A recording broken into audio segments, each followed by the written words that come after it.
Okay, so I have a new deck I'm trying out to see if you guys like it. And you can see it's called Astro Matrix Tarot.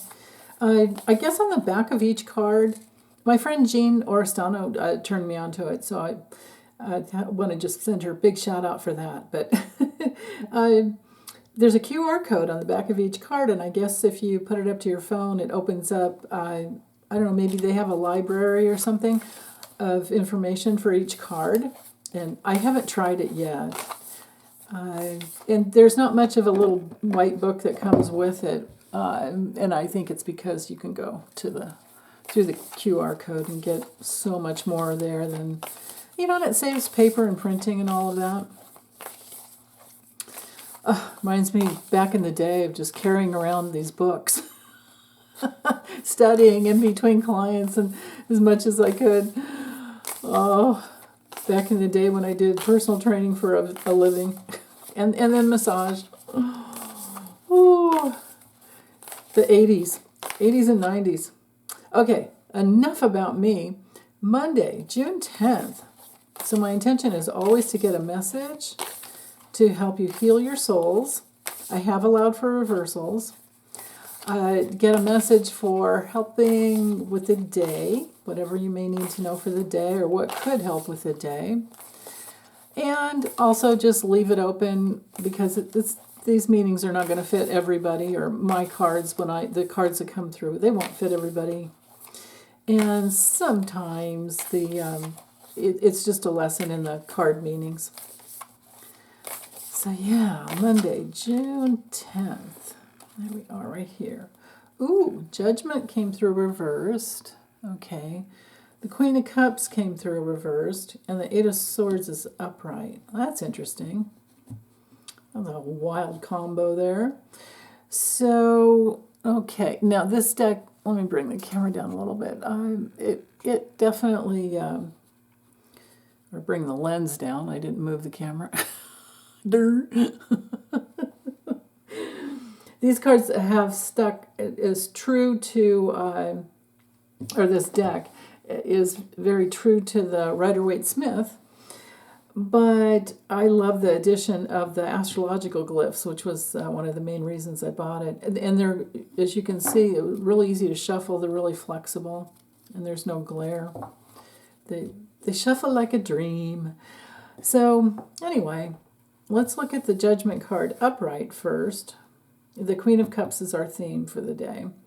But let's look at this card upright. It's of course, the Phoenix rising out of the ashes, and the Judgment card is ruled by Pluto, so that's a good thing to, that'll help you remember. Well, you can see it right here too.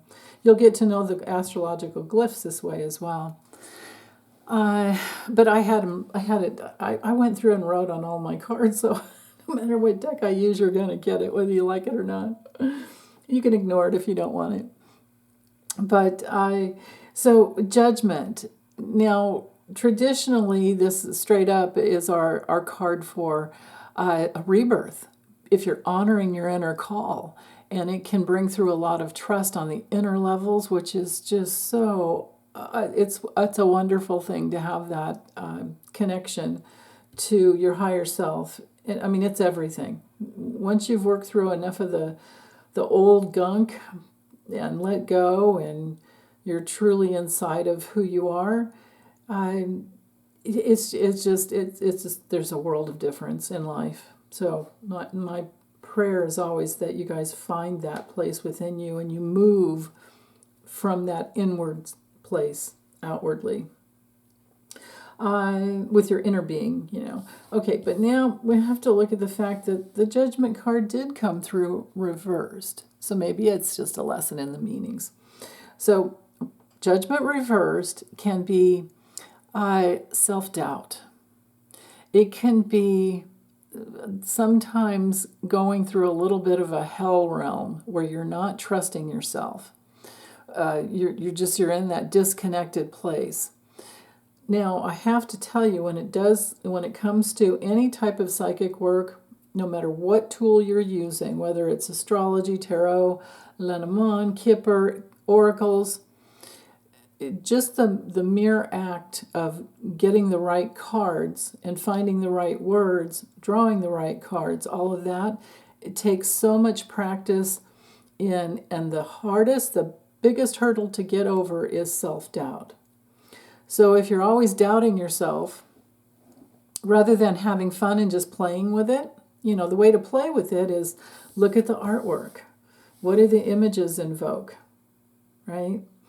And even upside down. What is it? What is this upside down? Well, the life force. Look at all this fire, which is a beautiful way to do this card. Actually, there's a couple of cards I have a little issues with, but it's nothing major. But anyway, reversed, you can see the life force is coming. I mean, it's good to be down and grounded. You really want that, but the spiritual essence that's meant to move through so that you're in that cosmic flow of the stream of life, where the energy is flowing through you. This is something that's kind of there's some things going in the wrong directions, some cross wiring I'm feeling in the soul. That would be the prime meaning for the Judgment card reversed. Unless you're doing a political reading, then it would be like, the judgment's not going to come through for a while. Things are held back in delays, something like that. Now, this could also be someone who isn't trustworthy, that is taking up some time this morning that you're going to have to be on the alert for. And if it is a person, it could be a woman who's just kind of moody, because the Queen of Cups being the theme for the day and coming through reversed, she's a little moody when she comes through that way. She might be a little emotionally manipulative, and maybe it's none of that with a person, and it's just something you guys are working through, and it just has to do with feeling a little insecure. Okay, so either it's a person who's moody, manipulative, maybe passive aggressive, maybe emotionally dependent a little bit, just a little, kind of like a neediness, maybe a little demand for attention, and your psychic spidey senses are picking up that she's not trustworthy. These two cards together really speak to that. And then if that's the case, because of that, you kind of don't know which way to go or what to do. And you get kind of, until you really understand that you are being manipulated, which, my life experience has taught me that all the challenging relationships I've ever had always taught me something. And now I look back and go, God, why did I do that? Like, why did I let them? Why did I get involved in that? And why did I even let them, get away with that? Why did I try and help them? Because when you come full circle and they just won't stop, and then they end up, stabbing you in the back. There's that. So you live and learn, right? Now, with the Eight of Swords, some keywords here. Straight up have to do. Now, I tend to look at it as just, in my own self-created mental prison, right? It's just they're false beliefs, right? And let me show you in the Light Seers Tarot. Let's see. Let me get to, there's a Nine of Swords. In this deck, I think they nailed it. I think Chris Ann nailed it, because there you are. There's the mirror, but you're not looking within, you're looking without. You're looking up, and what you need to do is look within. That's why the blindfold is there. The symbology of the Rider-Waite-Smith is just precious. Whenever we have a blindfold, we're meant to look within and trust our feelings, not our mind. The mind is like, Eight of Swords. Well, the next one is the Nine of Swords, which is just, that sucks, right? So if you don't deal with it, when you're at the Eight of Swords level, there'll be some trouble. You won't be sleeping well that night. So anyway, when we're in our own little self-created prison, it's just a false belief. We're spinning in false beliefs. Like, oh, if I say that, what would happen? Or what do I have to do in order to survive? Or who do I have to be in order to have love and connection? Or what is, what's going on? What is really going on? All these dualistic splits within us sometimes have us spinning in vicious circles of thinking that we have to be a certain way, do some certain things in order to have pleasure and not be deprived, and especially maybe to have connection and not to run away from, well, most people are running towards pleasure, but there's a difference between positive pleasure and negative pleasure. And if you're hardwired with a lot of negative pleasure, you have to work really deeply consciously in order to clear that out. And that's where, the Queen of Cups upright would definitely bring that through. So anyway, with the Eight of Swords, some keywords for this card, like I started to say that and then I got on a little tangent, but and it's Jupiter and Gemini, right? So it's usually an expansion with Jupiter. Gemini can be, and we are going through Jupiter and Gemini this year. Just started, I think the 25th or so of last month. Yeah. But anyway, there's this expansion of words and expansion of thinking and analyzing and rationalizing and making connections, connecting the dots, and trying to work our way out of duality, basically. Jupiter helps us to open up and heal. It's very, very healing planetary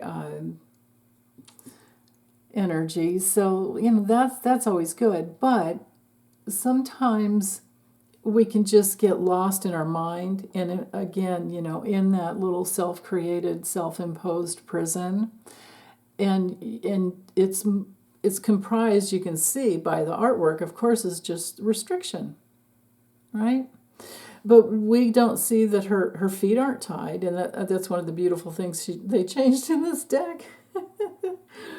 In the Rider-Waite-Smith, it's a long dress, and you can't see if her legs, if her ankles are bound. Well, definitely here they're not.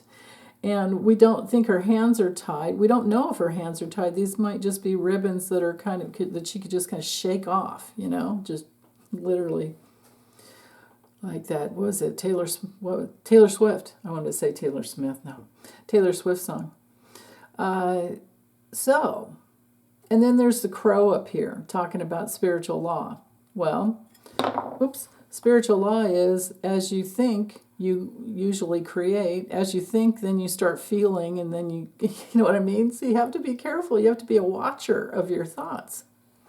And I do love the fact that there's water down here.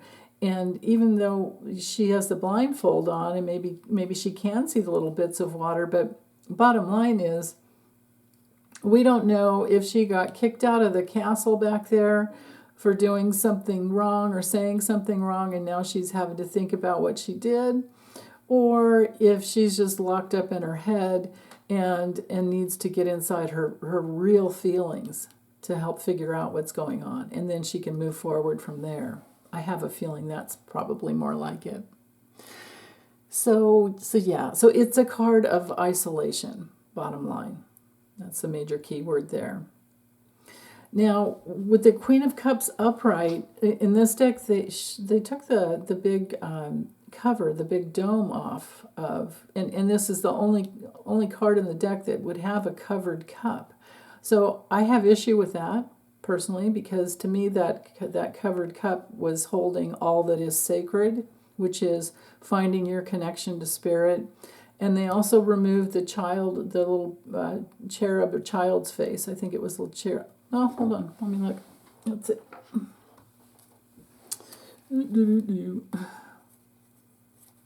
Wands, cups. There she is. Yeah. See the little baby's face? And she's the mother. The Queen of Cups is she's all about motherhood. So I don't know why they did that. and put lilies there instead, or what? No, no, those aren't lilies. Or I can't remember. Calla lilies, I think. But yeah, so I'll just always remind, it won't matter. It's okay. And this, there was only one other card in this deck that I had any issue with, but I just love everything else. And the detail is just gorgeous. And love the little sea turtle down here and starfish and all of that.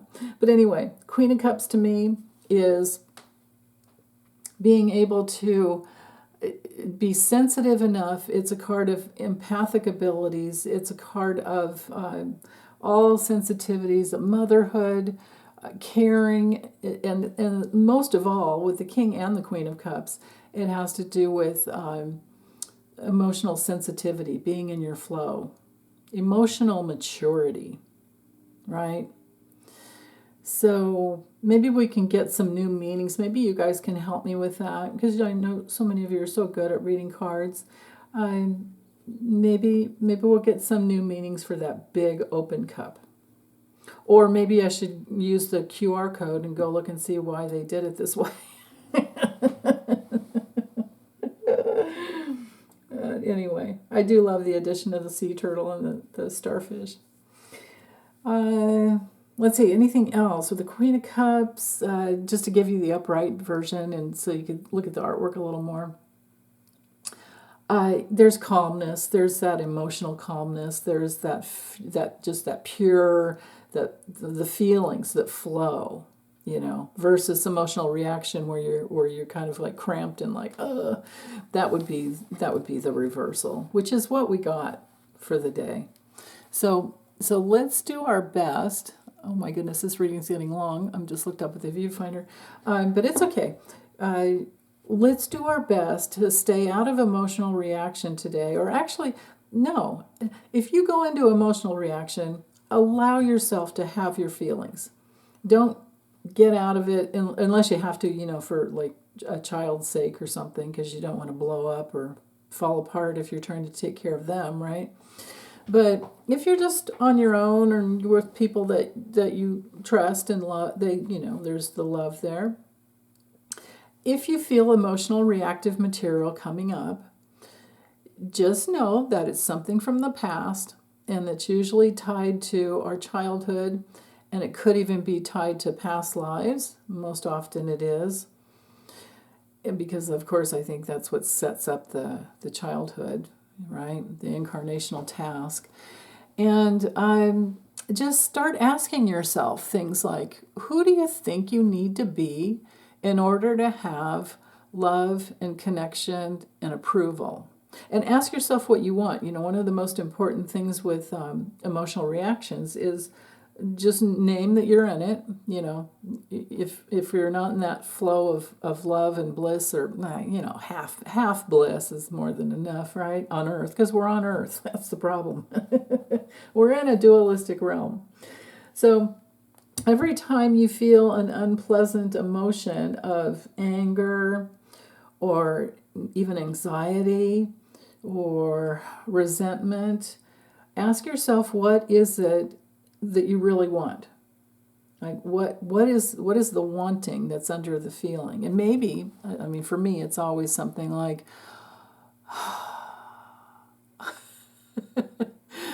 I want to let go of something like that, whatever, but you might have things coming up from the past where you feel like you have to be good, or you have to be perfect, or you cannot ever be vulnerable, right? Don't show your feelings. What? And don't have your feelings. Remember, little girls can't get angry and little boys can't cry, right? Remember all those things that were those tapes that are back in there in the subconscious? Well, maybe they're coming up today. Maybe they're bubbling up to be purged.